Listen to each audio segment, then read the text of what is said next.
Welcome to the Folktale Project. This is Dan Scholz. This week we're picking up with the story of Waverley as retold for children in Redcap Tales. And we're going to pick up with the fifth tale, The White Cockade, in which we're going to see a battle and we're going to get some information. This is The White Cockade. It was Fergus MacIver himself who welcomed Edward within the palace of Holyrood, where the adventurous prince now kept his court. Hardly would he allow Edward even to ask news of Flora before carrying him off into the presence chamber to be presented. Edward was deeply moved by the chevalier's grace and dignity, as well as moved by the reception he received. The prince praised the deeds of his ancestors and called upon him to emulate them. He also showed him a proclamation in which his name was mentioned along with those of the other rebels as guilty of high treason. Edward's heart was melted. This princely kindness, so different from the treatment which he had received at the hands of the English government, the direct appeal of the handsome and gallant young chevalier, perhaps also the thought of pleasing Flora in the only way open to him, all overwhelmed the young man, so that, with a sudden burst of resolve, he knelt down and devoted his life and his sword to the cause of King James. The prince raised and embraced Waverley, and in a few words confided to him that the English general, having declined battle and gone north to Aberdeen, had brought his forces back to Dunbar by sea. Here it was the prince's instant intention to attack him. Before taking leave, he presented Edward with the splendid silver-hilted sword which he wore, itself an heirloom of the Stuarts. Then he gave him over into the hands of Fergus MacIver, forthwith proceeded to make Waverley into a true son of Ivor by arraying him in the tartan of the clan, with plaid flowing over his shoulder and buckler glancing upon his arm. Soon after came the Baron of Bradwardine, anxious about the honour of his young friend Edward. He said that he desired to know the truth as to the manner in which Captain Waverley had lost his commission in Colonel Gardiner's dragoons, so that if he should hear his honour called in question, he might be able to defend it, which no doubt he would have performed as stoutly and loyally as he had previously done upon the sulky person of the Laird of Bamawapple. The morrow was to be a day of battle, but it was quite in keeping with the gay character of the adventurer prince that the evening should be spent in a hall in the ancient palace of Holyrood. Here, Edward, in his new full dress as a Highlander and a son of Ivor, shone as the handsomest and the boldest of all, and this too, in spite of the marked coldness with which Flora treated him. But to make amends, Rose Bradwardine, close by her friend's side, watched him with a sigh on her lip and colour on her cheek, yet with a sort of pride, too, that she should have been the first to discover what a gallant and soldierly youth he was. Jacobite or Hanoverian she cared not. At Tully Veolan or at a court ball, she was equally proud of Edward Waverley. Next morning our hero was awakened by the screaming of the war-pipes outside his bedroom, and Callum Beg, his attendant, informed him that he would have to hurry if he wished to come up with Fergus and Clan Ivor, who had marched out with the prince when the morning was yet grey. Thus spurred, Edward proved himself no laggard. On they went, threading their way through the ranks of the Highland army, now getting mixed up with Bamawapple's horsemen, who, careless of discipline, went spurring through the throng amid the curses of the Highlanders. For the first time Edward saw with astonishment that more than half the clansmen were poorly armed, many with only a scythe on a pole or a sword without a scabbard, while some for a weapon had nothing better than their dirks, or even a stake pulled out of a hedge. Then it was that Edward, who hitherto had only seen the finest and best armed men whom Fergus could place in the field, began to harbour doubts as to whether this unmilitary array could defeat a British army, and win the crown of 3 kingdoms for the young prince with whom he had rashly cast in his lot. But his dismissal and foreboding thoughts were quickly changed to pride when the whole clan Ivor received him with a unanimous shout and the braying of their many war-pipes. "Why," said one of a neighbouring clan, "you greet the young Sacanac as if he were the chief himself." "If he be not Bran, he is Bran's brother," replied Evan Dhu, who was now very grand, of the name of Ensign Maccombich. "Oh, then," replied the other, "that will doubtless be the young English Dune vassal who is to be married to Lady Flora." "That may or may not be," retorted Evan grimly. "It is no matter of yours or mine, Gregor." The march continued, first by the shore toward Musselburgh, and then along the top of a little hill which looked out seaward. While marching thus, news came that Bradwardine's horse had a skirmish with the enemy and had sent in some prisoners. Almost at the same moment, from a sort of stone shed called a sheep smearing house, Edward heard a voice which, as if in agony, tried to repeat snatches of the Lord's Prayer. He stopped. It seemed as if he knew that voice. He entered and found in the corner a wounded man lying very near to death. It was no other than Houghton, the sergeant of his own troop to whom he had written to send him the books. At first he did not recognize Edward in his Highland dress, but as soon as he was assured that it really was his master who stood beside him, he moaned out, "Oh, why did you leave us, squire?" Then, in broken accents, he told how a certain pedlar called Ruffin had shown him letters from Edward advising them to rise and mutiny. "Ruffin," said Edward, "I know nothing of any such man. You have been vilely imposed upon, Houghton." "Indeed," said the dying man, "I often thought so since, and we did not believe till he showed us your very seal. So Timms was shot, and I was reduced to the ranks." Not long after uttering these words, poor Houghton breathed his last, praying his young master to be kind to his old father and mother at Waverley Honour, and not to fight with these wild petticoat men against old England.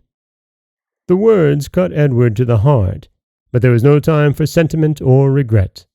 The army of the prince was fast approaching the foe. The English regiments came marching out to meet them along the open shore, while the Highlanders took their station on the higher ground to the south. But a morass separated combatants, and, though several skirmishes took place on the flanks, the main fighting had to be put off till another day. That night, both sides slept on their arms, Fergus and Waverley joining their plaids to make a couch on which they lay, with Callum Beg watching at their heads. Before 3 they were summoned to the presence of the prince. They found him giving his final directions to the chiefs. A guide had been found who would guide the army across the morass. They would then turn the enemy's flank, and after that the Highland yell and the Highland claymore must do the rest. The mist of the morning was still rolling thick through the hollow between the armies when Clan Ivor got the word to charge. Prestipens was no midnight surprise. The English army, regularly ranked, stood ready and waiting. But their cavalry, suddenly giving way, proved themselves quite unable to withstand the furious onslaught of the Highlanders. Edward charged with the others, and was soon in the thickest of the fray. It happened that while fighting on the battle line he was able to save the life of a distinguished English officer, who, with the hilt of his broken sword yet in his hand, stood by the artillery from which the gunners had run away, disdaining fight and waiting for death. The victory of the Highlanders was complete. Edward even saw his old commander, Colonel Gardner, struck down, yet was powerless to save him. But long after, the reproach in the eyes of the dying soldier haunted him, yet it expressed more sorrow than anger. Sorrow to see him in such a place, and in such a dress. But this was soon forgotten when the prisoner he had taken, and whom the policy of the prince committed to his care and custody, declared himself as none other than Colonel Talbot, his uncle's dearest and most intimate friend. He informed Waverley that on his return from abroad he had found both Sir Everard and his brother in custody on account of Edward's reported treason. He had therefore immediately started for Scotland to endeavour to bring back the truant. He had seen Colonel Gardner, and had found him, after having made a less hasty inquiry into the mutiny of Edward's troop, much softened toward the young man. All would have come right, concluded Colonel Talbot, had it not been for our heroes joining openly with the rebels in their mad venture. Edward was smitten to the heart when he heard of his uncle's sufferings, believing that they were on his account. But he was somewhat comforted when Colonel Talbot told him that, through his influence, Sir Everard had been allowed out under heavy bail, and that Richard Waverley was with him at Waverley Honour. Yet more torn with remorse was Edward when, having once more arrived in Edinburgh, he found at last the leather valise which contained the packet of letters Alice Bean Lean had placed among his linen. From these he learned that Colonel Gardner had thrice written to him, once indeed sending the letter by one of the men of Edward's own troop, who had been instructed by the peddler to go back and tell the colonel that his officer had received them in person. Instead of being delivered to Waverley, the letters had been given to a certain Mr. William Ruffin, or Riven, or Ruthven, whom Waverley saw at once could be none other than Donald Bean Lean himself. Then, all at once remembering the business of the robber cave, he understood the loss of his seal, and poor Houghton's dying reproach that he should not have left the lads of his troop so long by themselves. Edward now clearly saw how in a moment of weakness he had made a great and fatal mistake by joining with the Jacobites. But his sense of honor was such that in spite of all Colonel Talbot could say, he could not go back on his word. His own hastiness, the clever wiles of Fergus MacIver, Flora's beauty, and most of all the rascality of Donald Bean Lean, had indeed brought his neck, as old Major Melville had prophesied, within the compass of the hangman's rope. The best Edward could do now was to send a young soldier of his troop who had been taken a precipice to his uncle and his father, with letters explaining all the circumstances. By Colonel Talbot's advice and help, this messenger was sent aboard one of the English vessels cruising in the Firth, well furnished with passes which would carry him all the way in safety to Waverley Honour. Still, the days went by and nothing was done. Still, the prince halted in Edinburgh and waited for reinforcements which never came. He was always hopeful that more clans would declare for him, or that other forces would be raised in the Lowlands or in England. And meanwhile, chiefly because in the city there was nothing for them to do, plans and plots were being formed. Quarrellings and jealousies became the order of the day among the troops of the White Cockade. One morning, Fergus MacIver came into Edward's lodgings, furious with anger because the prince had refused him two requests: one, to make good his right to be an earl; the other, to give his consent to his marriage with Rose Bradwardine. Fergus must wait for the first, the prince had told him, because that would offend a chief of his own name and of greater power, who was still hesitating whether or not to declare for King James. As for Rose Bradwardine, neither must he think of her. Her affections were already engaged. The prince knew this privately, and, indeed, had promised already to favour the match upon which her heart was set.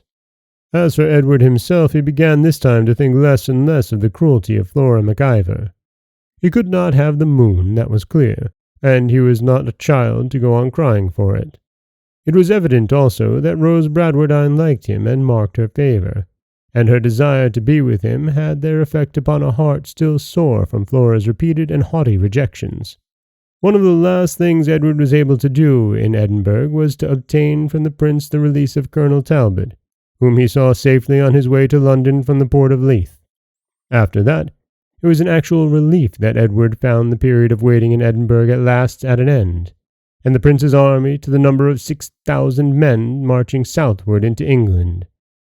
All was now to be hazarded on the success of a bold push for London.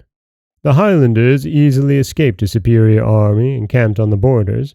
They attacked and took Carlisle on their way, and at first it seemed as if they had a clear path to the capital before them. Fergus, who marched with his clan in the van of the prince's army, never questioned their success for a moment, but Edward's clearer eye and greater knowledge of the odds made no such mistake. He saw that few joined them, and those men of no great weight, while all the time the forces of King George were daily increasing. Difficulties of every kind arose about them the farther they marched from their native land, added to which there were quarrels and dissensions among the prince's followers, those between his Irish officers and such Highland chiefs as Fergus being especially bitter.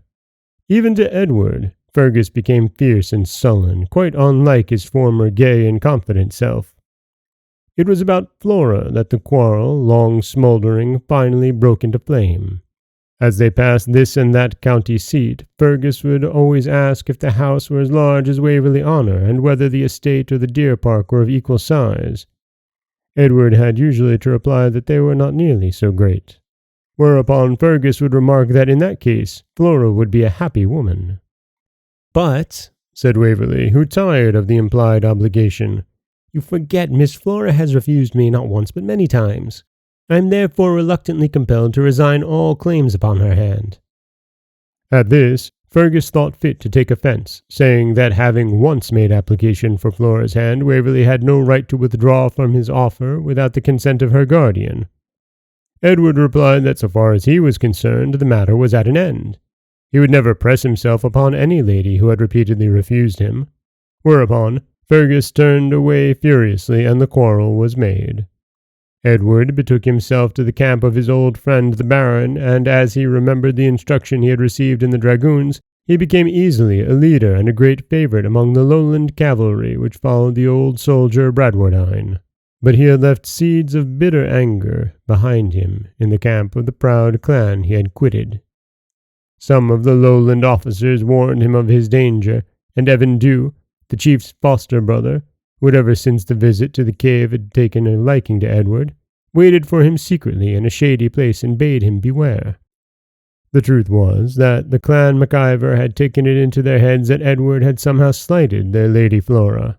They saw that the chief's brow was dark against Edward, and therefore he became all at once fair game for a bullet or a stab in the dark, and the first of these was not long in arriving.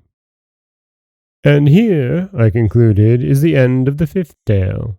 "Oh, go on, oh, go on," shouted all 4 listeners in chorus. "We don't want to play or talk just now. We want to know what happened." "Very well, then," said I.